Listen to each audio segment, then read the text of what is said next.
पक्षांचे नेते, जनसंघटनांचे नेते आणि इथे महाराष्ट्राच्या 12 जिल्ह्यातून पोचलेले सर्व माझे भाऊ बहिणी, सर्वांना जिंदाबाद, लाल सलाम, जय भीम, सत्य की जय हो, जय संविधान।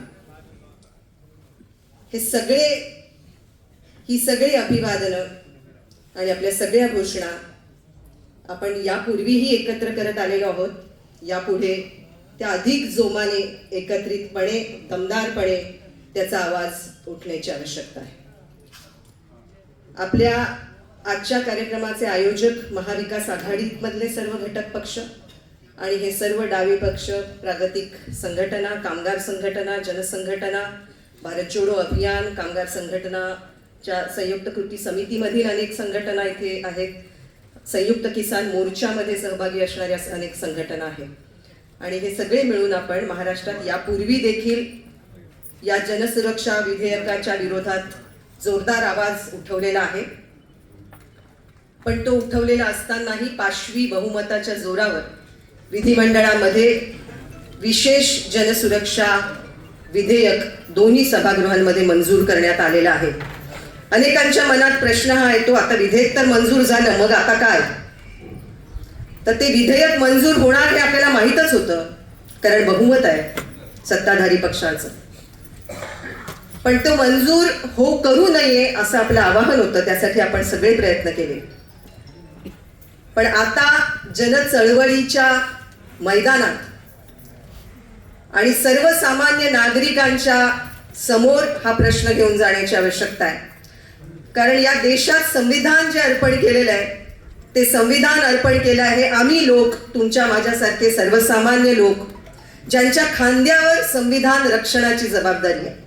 आणि जेव्हा संविधान पायदळी तुडवून एखादा कायदा आणला जातो, अभिव्यक्ती स्वातंत्र्याचा गळा घोटण्यात येतो, त्यावेळेला सामान्य नागरिकांनी जागा होऊन रस्त्यावर उतरणं हे आता नितांत आवश्यक आहे। आणि त्याचा एक महाराष्ट्रभर कॉल देण्यासाठी, त्याचं एक आवाहन करण्यासाठी म्हणून ही आजची एकत्रित परिषद आहे। आणि आजचा दिवस महत्वाचा आहे। स्वातंत्र्य दिनाच्या पूर्वसंध्येला आपण ही परिषद करतोय।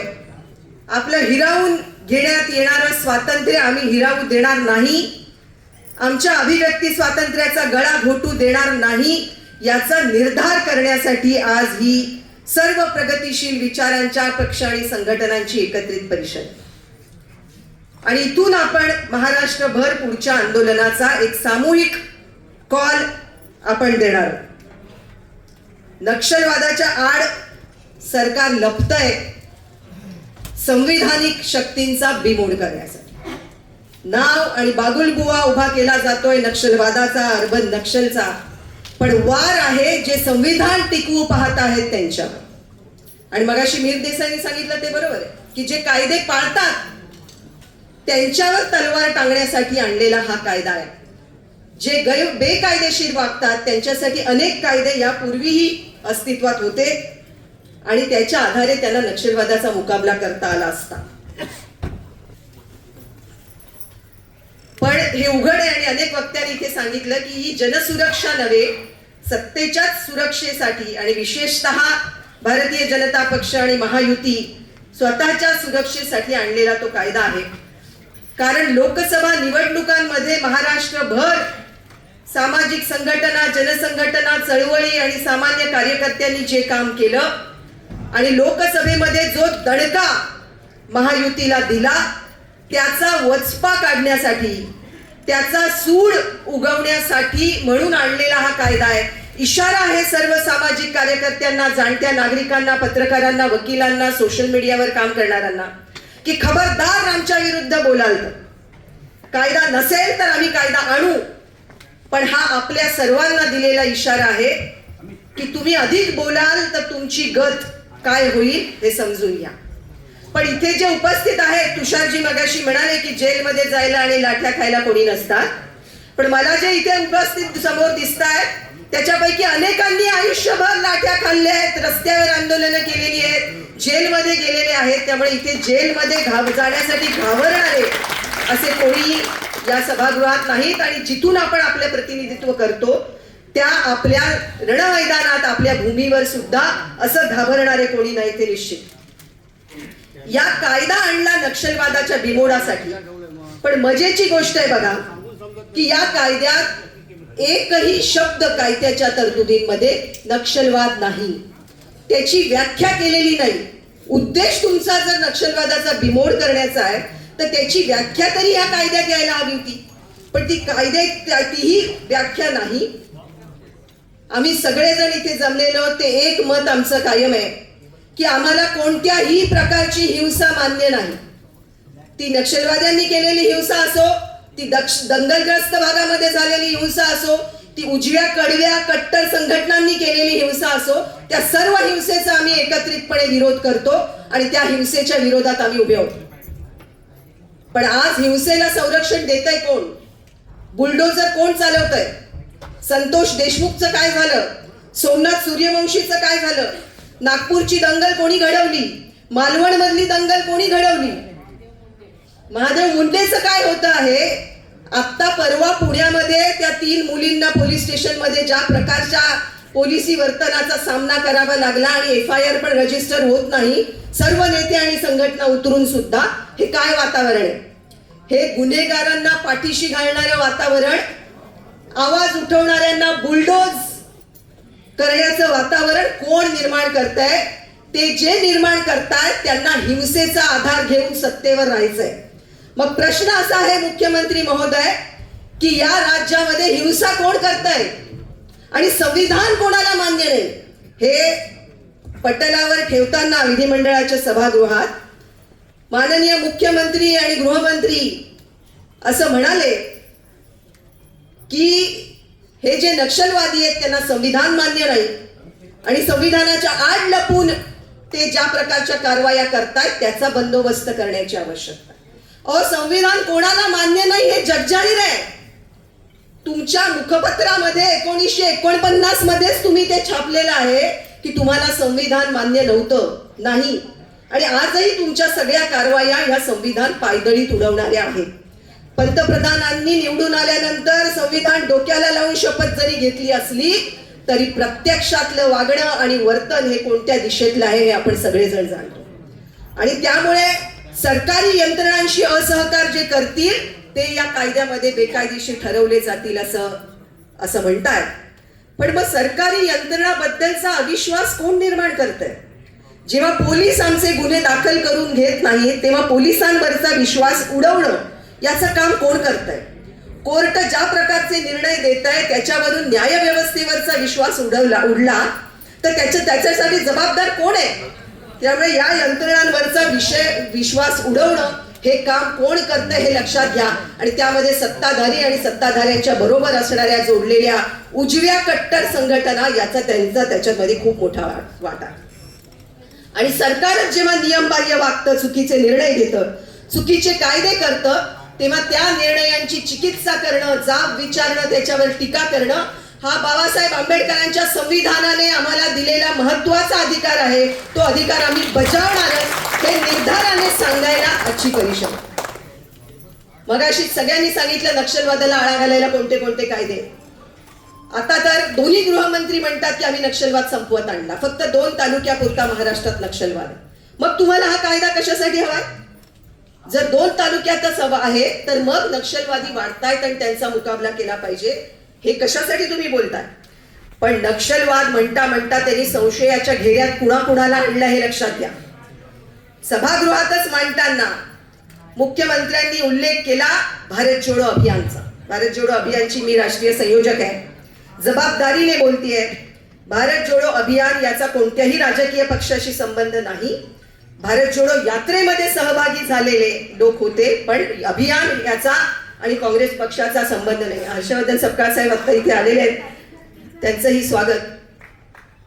आमचा कोणत्याही पक्षाशी दावा नाही. आता जे आपल्या बरोबर आहेत त्यांच्याबद्दल बोलतेय मी, उजव्यांच्या बद्दल बोलत नाही. पण त्या सगळ्यांच्या बरोबर असतानाही भारत जोडो अभियान ही एक स्वतंत्र आघाडी आहे, स्वतंत्र चळवळ आहे, स्वतंत्र मंच आहे. मुख्यमंत्र्यांनी सभागृहातून हा दावा केला की भारत जोडो अभियान मध्ये 40 नक्षलवादी संघटना. आम्ही तेव्हाच पत्र दिलं, काँग्रेसच्या प्रदेशाध्यक्षांनी तेव्हा पत्र दिलं होतं नाना पटोले साहेबांनी की कोणत्या आहेत आम्हाला यादी द्या, 40 नक्षलवादी संघटना कोणत्या, त्याच्यावर काहीही उत्तर नाही. मग त्यांनी आरोप कोणावर केला? CPI मुख्यमंत्र्यांचे YouTube चॅनल, त्याच्यामध्ये असा उल्लेख होता की भारतीय कम्युनिस्ट पक्ष ही बँड संघटना. त्याआधी त्यांनी उल्लेख केला होता, कॉम्रेड नवले इथे आहेत, नाशिकहून चालत आलेले किसान मोर्चा जो प्रचंड आला होता, त्यात जे चालत आले शेतकरी कष्टकरी बांधव, त्यांना त्यांनी नक्षलवादी म्हटलं होतं. आता नवीन आरोप जो आहे तो गांधीवादी संघटना आणि संस्था, त्यांच्या संस्थांमध्ये नक्षलवादाचं ट्रेनिंग करतात असा आरोप आहे. आणि अगदी अलीकडचा आरोप आहे तो आहे आपल्या वारीवरच. वारीमध्ये संविधान दिंडी चालवणारे, डोक्यावर संविधान घेऊन जाणारे, संविधानाचा मान राखला पाहिजे आणि संविधानिक संस्कृती आणि वारकरी संस्कृतीचं नातं काय आहे ते सांगणारे जे दिंडीमध्ये चालले, त्यांना देखील नक्षलवादी ठरवून मोकळे झाले. म्हणजे तुम्ही जे कायद्यात कट्टर डावे म्हटले आहेत त्यामध्ये कोण कोण मोडतात हे लक्षात घ्या. इथे बसलेले सगळेजण त्या दायऱ्यामध्ये येतात. तेव्हा त्यांनी आंबेडकरवादी असो, समाजवादी असो, कम्युनिस्ट असो किंवा स्वतंत्रपणे स्वायत्तपणे या सर्व विचारधारांच्या आधारे काम करणारे कार्यकर्ते असो, त्या सगळ्यांनाच नक्षलवादाच्या गोटात गोवून टाकलेलं आहे. तुमच्या नक्षलवादाच्या व्याख्येत आम्ही मावणारच नाही हे तुम्हाला माहिती आहे, म्हणून तुम्ही स्वतंत्र वेगळे कायदे आणता आणि त्याच्यात व्याख्याच करत नाही नक्षलवादाची. तुमच्या विचारांमध्ये अनेक बीज जी नाहीत ती बीज या सगळ्या परिवर्तनवादी प्रगतिशील संघटनांच्या मध्ये आहेत. आम्ही सगळेजण मानतो की संतांनी या महाराष्ट्राच्या भूमीत विद्रोहाची बीज रुजवली. त्या विद्रोहाचं बीज शतकानुशतकांनंतर सुद्धा या भूमीमध्ये आत्ताच्या पिढ्यांमध्ये जिवंत आहे आणि ते जिवंत आहे हे दाखवल्याशिवाय आत्ताची पिढी राहणार नाही. त्यामुळे विद्रोहाचं बीज येतं संतांकडून. अन्यायाविरुद्ध झगडलं पाहिजे, स्वराज्य आणि स्वातंत्र्यासाठी झगडलं पाहिजे हे आम्हाला सांगतात छत्रपती शिवाजी महाराज. सामाजिक न्याय आणि समता इथे नांदली पाहिजे हे सांगतात राजर्षी शाहू महाराज, डॉक्टर बाबासाहेब आंबेडकर, महात्मा ज्योतिबा फुले आणि सावित्रीबाई.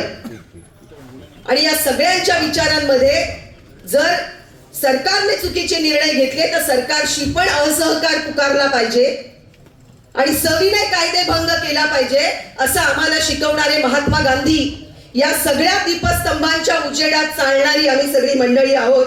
आणि त्यामुळे तुम्ही कितीही यंत्रणा आमच्यावर त्यांचा बडगा उभारलात तरी त्याच्या खाली दबणारे नाहीत हे माहिती आहे तुम्हाला. आणि म्हणूनच तुम्ही नवीन एक जुलमी कायदा आणता. सगळं तुमच्या ताब्यात असेल, न्यायालय तुमच्या ताब्यात आहे, ईडी तुमच्या ताब्यात आहे, NIA तुमच्या ताब्यात आहे, CBI तुमच्या ताब्यात आहे, निवडणूक आयोग तुमच्या ताब्यात आहे. आणि या सगळ्याच्या आधारे तुम्ही राज्य करू पाहताय आणि त्या सगळ्या यंत्रणांमध्ये एकच गाणं वाचताय, जो तुमको हो पसंद वही बात करे, तुम दिन को अगर रात कहो हम रात कहे. पण तुम्ही म्हणाल दिवसाला रात्र. इथे महाराष्ट्रात अशी करोडो जनता आहे की जी तुम्ही म्हटलात म्हणून दिवसाला रात्र म्हणायला तयार नाही. दिवस काय आणि रात्र काय हे आम्हाला चांगलं कळतं.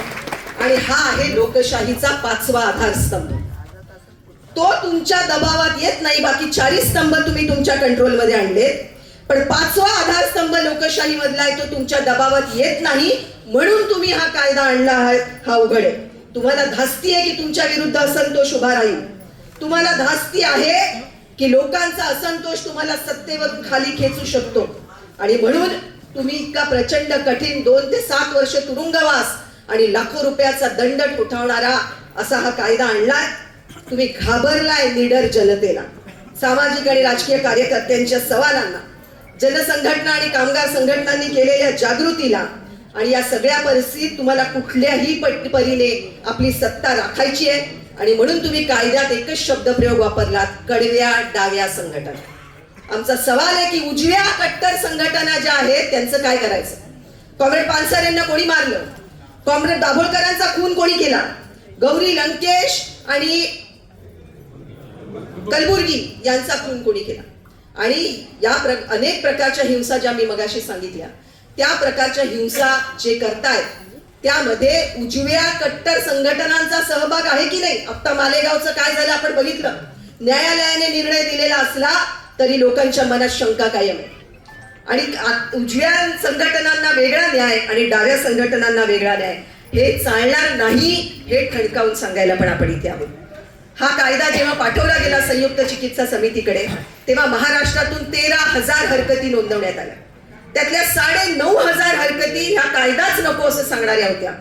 पण तरीही समितीचे अध्यक्ष बावनकुळे साहेब म्हणतात की सगळ्यांचा विचार घेऊन आम्ही हे अंतिम मत बनवलंय आणि कायद्यात सुधारणा केल्या. त्यातलं काहीही मत घेण्यात आलं नाही आणि तो कायदा तसाच किरकोळ दुरुस्त्या करून पुढे रेटण्यात आलेला आहे. हा रेटण्यात आला त्याच्या मागची अनेक उदाहरणं आधीच्या सत्रात सुद्धा वक्त्यांनी सांगितली की खरी भीती आहे ती आज भांडवलदार आणि यांची युती, मनुवादी आणि भारतीय जनता पक्ष आणि महायुतीची जी युती आहे त्या युतीची जी घातक वाटचाल सुरू आहे, ज्या दिशेमध्ये वाटचाल सुरू आहे त्याच्या विरुद्ध आवाज उठवणाऱ्यांच्या बद्दल त्यांच्या मनात भीती आहे. आणि आपण हे सतत म्हणतोय की इथे मनुस्मृती चालणार नाही, इथे संविधानच हवं आणि मनुस्मृतीच्या आधारे चालवली गेलेली हुकुमशाही देखील चालणार नाही, त्याचा विरोध आम्ही करू. आणि म्हणून गडचिरोलीतले इथे बांधव आलेले, गडचिरोलीमध्ये मोठा उठाव होतो आहे, धारावीमध्ये मोठा उठाव होतो आहे, बारसू नाणार असेल, आमच्या रायगड जिल्ह्यामध्ये असेल, अनेक ठिकाणी जे भांडवलदारांना अंधण दिलेले प्रकल्प येतात त्याच्या विरुद्धचा आवाज दडपण्यासाठीच हा कायदा आहे हे आपण लक्षात घेतलं पाहिजे. हे सगळं विकायला निघाले, अंबानी अदानींना महाराष्ट्र अंधण द्यायला निघाले, पण तुमच्यावर आमची नजर आहे. हा आवाज जोरात उठला पाहिजे. पक्ष ते कितीही त्यांनी फोडतील, ईडीची तलवार टांगून त्यांनी पक्ष फोडले, पण या महाराष्ट्राला अन्यायाविरुद्ध संघर्षाचा उज्ज्वल इतिहास आहे आणि त्या उज्ज्वल इतिहासाचे वारसदार आम्ही ठरू इच्छितो हे आपल्याला दणकावून या परिषदेमध्ये सांगायचंय. आणि आज या अन्यायाविरुद्ध आवाज उठवण्यासाठी आपण एक कार्यक्रम घोषित करणार आहोत आणि तो कार्यक्रम महाविकास आघाडीसह सर्व राजकीय पक्षांनी एकत्रितपणे महाराष्ट्रभर पुढे न्यावा असं आपलं आवाहन आहे.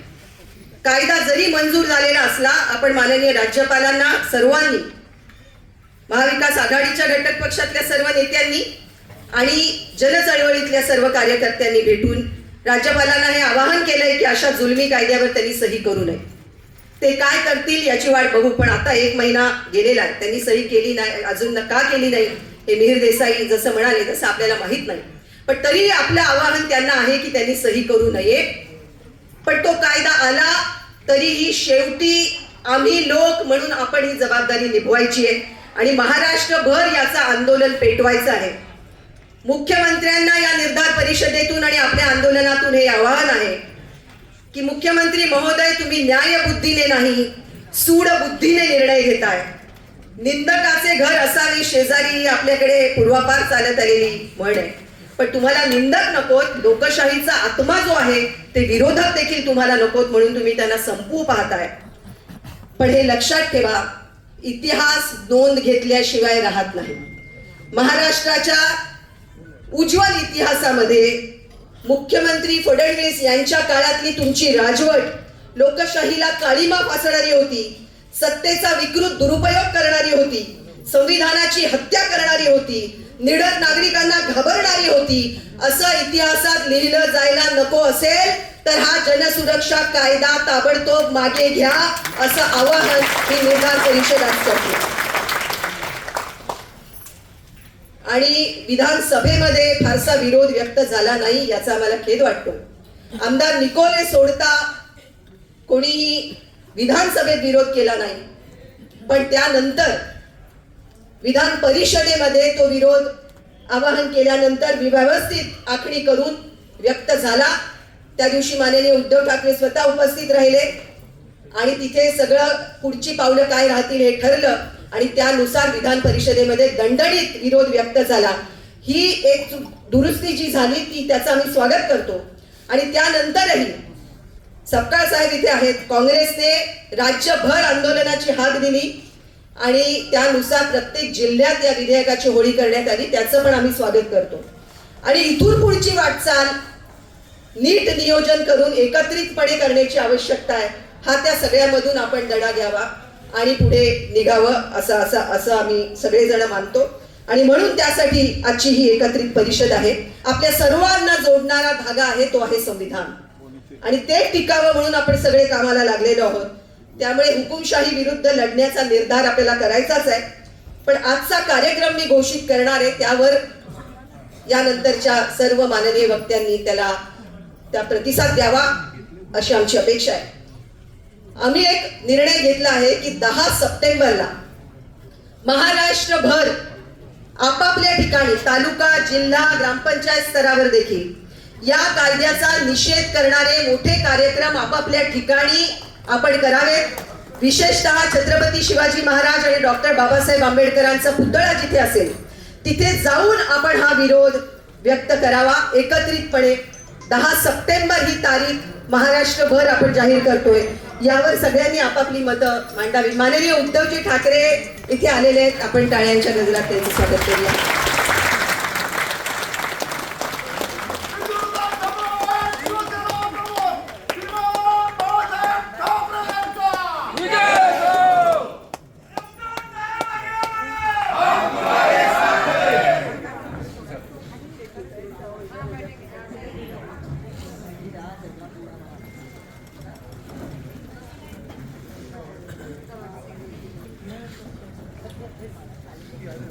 माननीय उद्धवजी, आत्ताच आम्ही महाराष्ट्रभराचा एक कार्यक्रम घोषित करतोय. तुम्ही नेमक्या वेळेला आलेला आहात. विधिमंडळात कायदा मंजूर झालेला असला तरीही त्या विरुद्धची लढाई थांबलेली नाही आणि ती थांबणार नाही. ज्यांच्या खांद्यावर संविधानाची जबाबदारी आहे त्या सामान्य लोकांनी आता आपल्या अंगणातून याची लढाई सुरू केली पाहिजे. याचा निर्धार व्यक्त करण्यासाठीची आजची परिषद आहे. आणि 10 सप्टेंबरला महाराष्ट्रभर वेगवेगळ्या प्रकारे हा आवाज व्यक्त व्हावा, हा विरोध व्यक्त व्हावा. आणि विशेषतः मी मगाशी म्हटलं तसं डॉक्टर बाबासाहेब आंबेडकर, छत्रपती शिवाजी महाराज यांचे पुतळे जिथे असतील तिथे जमून हा निर्धार व्यक्त व्हावा, याचा विरोध व्यक्त व्हावा. आंदोलनाचं स्वरूप आपण आपापल्या ठिकाणी वेगवेगळ्या प्रकारे ठरवू शकतो. आणि त्यानंतर 2 ऑक्टोबरला देखील महाराष्ट्रभर आपण पुन्हा एकदा याचा विरोध व्यक्त करणार आहोत. कायद्याला कोर्टात आव्हान देण्याची प्रक्रिया देखील सुरू आहे. ते कसं पुढे जायचं हे ज्येष्ठ वकिलांबरोबर बोलल्यानंतर आपण ठरवणार आहोत. पण 3ऱ्या कार्यक्रमाचं आवाहन महाराष्ट्र विकास आघाडीच्या सर्व खासदार आणि आमदारांना आहे की त्यांच्या मतदारसंघात किमान एक जाहीर सभा या कायद्याच्या विरोधात स्पष्ट विरोध करणारी, विरोधाची भूमिका व्यक्त करणारी असं होण्याची आवश्यकता आहे, जेणेकरून महाराष्ट्रभर हा विषय पोहोचेल आणि हा आवाज पोहोचेल. आपण आत्ता ज्या काळात आहोत तो सर्वात महाराष्ट्राच्या एकूण सगळ्या जडणघडणीच्या कारकिर्दीमधला सर्वात कठीण काळ आहे. आणि या सर्वात कठीण काळामध्ये आपल्याला काम करायचंय, तेव्हा कधी नव्हे तेवढं एकत्र राहण्याची गरज आहे. आणि या देशातल्या सगळ्या यंत्रणा जर सरकारला चोरी करायला साथ देणार असतील, आत्ताच मतचोरीचं प्रकरण राहुल गांधींनी पुढे आणलेलं आहे आणि ते फक्त देशात नाही आंतरराष्ट्रीय पातळीवर गाजतंय. आणि महाराष्ट्रात तर आपण हे म्हणतोच आहोत की महाराष्ट्राचा निकाल हा सरळ निकाल नव्हता. महाराष्ट्राच्या विधानसभेचा निकाल हा मतचोरीने कमावलेला निकाल आहे. तेव्हा या निकालावर सामान्य जनतेचा विश्वास नाही ना, सामान्य जनतेचा त्याच्यावर विश्वास नाही. आणि या चोरी विरुद्ध आम्ही लढणार. सर्वात मोठा दरोडा हा मतांवर पडलेला दरोडा असतो. तेव्हा हा दरोडा जे घालून असतात त्यांच्यावर आमची नजर आहे. आणि तुम्ही कोंबडा झाकलात म्हणून सूर्य उगवायचं थांबत नाही. तेव्हा कितीही कार्यकर्त्यांना आत टाकल्यात, अटकेत टाकल्यात आणि कितीही जनसुरक्षेच्या नावाखाली कायदे आणले तरी महाराष्ट्रातला विद्रोहाचा आवाज संपणार नाही, थांबणार नाही. याचा निर्धार व्यक्त करून आपण आपापल्या ठिकाणी परत जाणार आहोत. आणि लढेंगे तोही जितेंगे हे आपल्याला माहिती आहे. त्यामुळे एकदा जोरदार सगळ्यांनी एकत्रितपणे घोषणा देऊ, लढेंगे,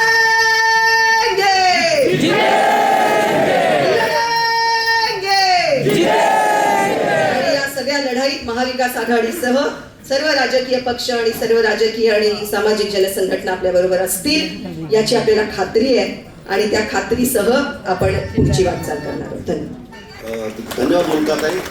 ठरल्याप्रमाणे नियोजित सर्व वक्ते या ठिकाणी आलेले आहेत. माननीय शिवसेना प्रमुख उद्धव